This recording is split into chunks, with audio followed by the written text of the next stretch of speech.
श्री कृष्ण जय श्री राधे। भक्तों, आप अपने जीवन के ड्राइवर, अपने शरीर का ड्राइवर श्याम को बना दो और बोल दो कि तेरे हवाले मेरी गाड़ी, तू जाने तेरा काम जाने, तू जाने तेरा काम जाने, तू जाने तेरा काम जाने, तेरे हवाले मेरी गाड़ी, तू जाने तेरा काम जाने।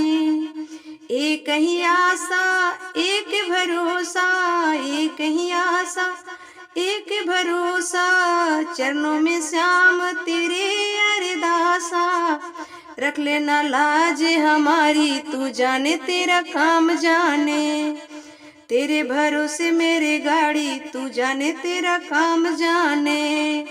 सौंप दिया सब भार तुम्ही पे, जीते तुम्ही पे, हार तुम्ही पे, हमको है आस तुम्हारी, हमको है आस तुम्हारी, तू जाने तेरा काम जाने, तू जाने तेरा काम जाने, तू जाने तेरा काम जाने, तेरे हवाले मेरी गाड़ी, तू जाने तेरा काम जाने, तू जाने तेरा काम जाने।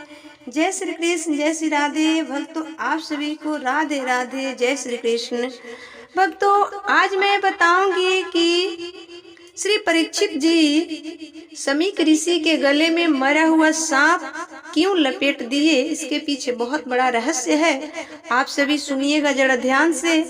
इससे पहले मैं कहना चाहूंगी कि आप सभी मेरे चैनल को सब्सक्राइब कर लीजिए, लाइक कीजिएगा और शेयर करना ना भूलिएगा। ऐसी दिव्य जानकारी आप सभी को दूसरों को भी सुनवाना चाहिए, ठीक है।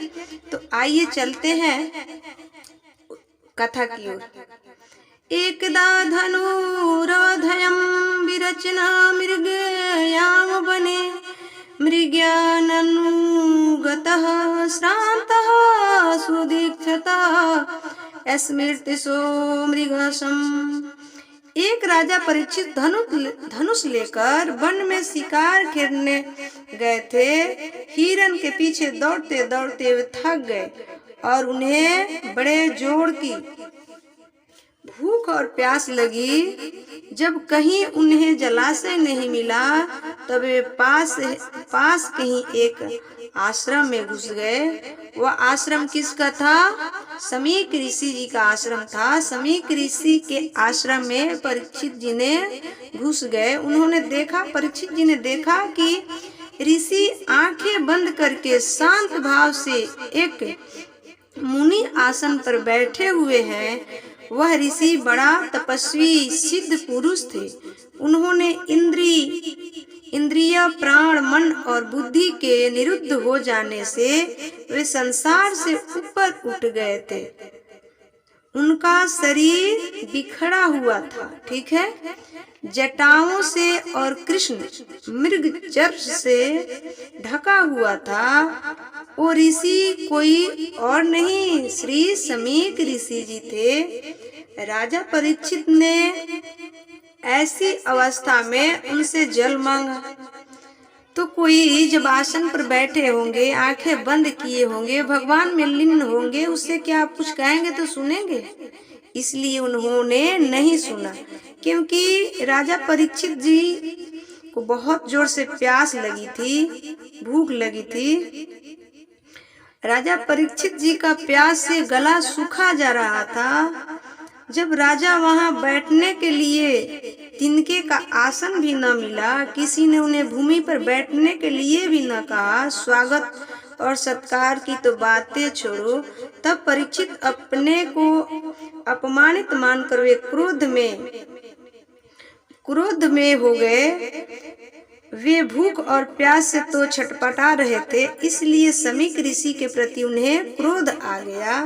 परीक्षित जी के जीवन में ये पहला अवसर था। वहां से लौटते समय उन्होंने क्रोधवश धनुष की नोक से एक मरा हुआ सांप उठाकर ऋषि के गले में डाल दिया और अपनी राजधानी में चल गए। समीक मुनि का पुत्र बड़ा तेजस्वी था।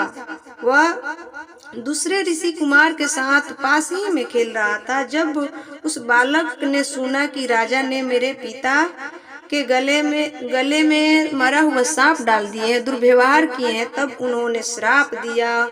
इति लंघयति मर्यादाम तक्षकम सप्ते हनि। तब समीक ऋषि के पुत्र श्रृंगी ऋषि श्राप दिए कि परीक्षित मेरे पिता का अपमान करके मर्यादा का उल्लंघन किया है, इसलिए आप आज के 7वें दिन आपको सर्प डसेगा और आप मर जाएंगे। और यह श्राप समीक ऋषि के पुत्र ने दिया है। ठीक है। जय श्री कृष्ण, जय श्री राधे।